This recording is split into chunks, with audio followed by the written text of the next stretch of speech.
একটা মেয়ে তো সারা জীবন তার জীবন সঙ্গী হিসাবে একটা সঠিক মানুষকে বেছে নিতে চায়, তাই না? সেই সঠিক মানুষটা যদি তার জীবনে আসে, এর থেকে বড় চাওয়া আর কিছুই হতে পারে না।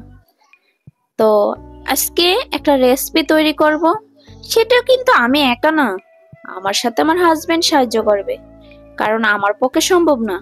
কারণ দুপুরে লাঞ্চের পরে আর মনে চায় না চুলার কাছে যাই, রান্না বান্না শেষে মনে চায় এখন একটু রেস্ট নেই। তো ও বলতেছে ঠিক আছে, তোমার কিছু করতে হবে না, আমিই করব। তো হ্যালো গাইজ, আসসালামু আলাইকুম। কেমন আছো তোমরা? নিশ্চয়ই ভালো আছো। আর আল্লাহর রহমতে আমিও ভালো আছি। আর এখানে আমি কিছু কলা নিয়েছি। কলা দিয়ে কি করব বলেন তো? কলা দিয়ে অলরেডি আপনারা অবশ্যই বুঝতে পারছেন কলা দিয়ে কি করব। কলা দিয়ে আমি কলা পিঠা বানাবো। তো কলা পিঠা আমি একা বানাইতে পারবো না, আমাকে সাহায্য করবে আমার হাজবেন্ড। কারণ দুপুরে লাঞ্চের পরে রান্না বাড়া সেরে গোসল সেরে তারপরে মনে চাচ্ছিল না আমি চুলার কাছে যাই। তো বললো তুমি সব প্রসেসিং শুরু করে দাও, আমি তোমাকে কাজে হেল্প করব, তুমি আমাকে সাহায্য করো। তো আমি বলতেছি না, তুমিই করো। বলে না, তুমিই করো, আমাকে সব রেডি করে দাও, আমি বানাবো। তো এখানে আমি কলা নিয়েছি, কলা সুন্দরভাবে চেটকে তারপরে আটা দিয়ে চিনি দিয়ে লবণ দিয়ে তারপর আমি সুন্দরভাবে মেনুটারে রেডি করে আমি ওকে দেব।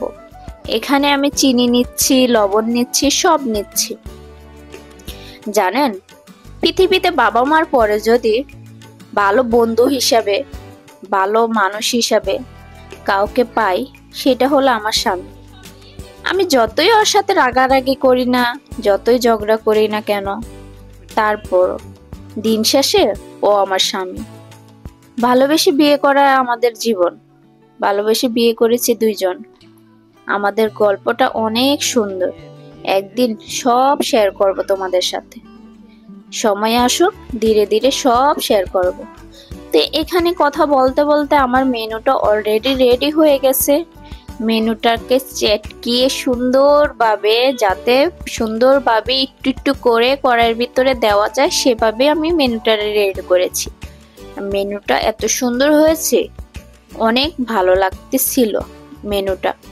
তো এখানে আমার হাজবেন্ড চুলার কাছে গেছে, গিয়ে ও পিঠাগুলো বানাচ্ছে।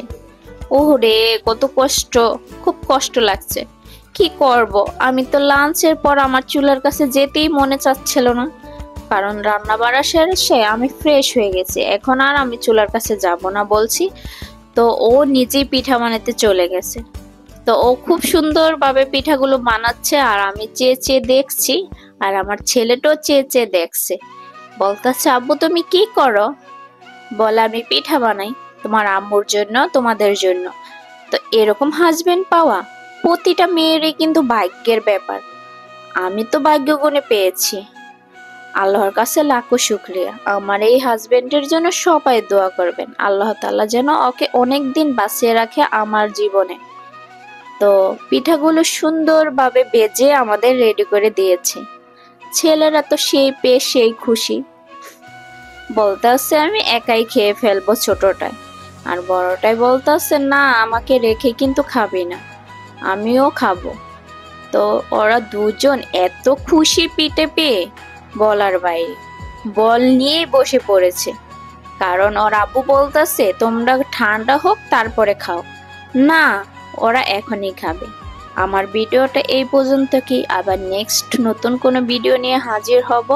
আর আমার ছেলেরা কত মজা করে পিঠা খাচ্ছে, আমার ছেলেদের জন্য দোয়া করবেন। আল্লাহ হাফেজ। এটা কি কি পিঠা? এটা কলা পিঠা? এটা মজা, আমাকে দিবা? একটা দাও। Thank you.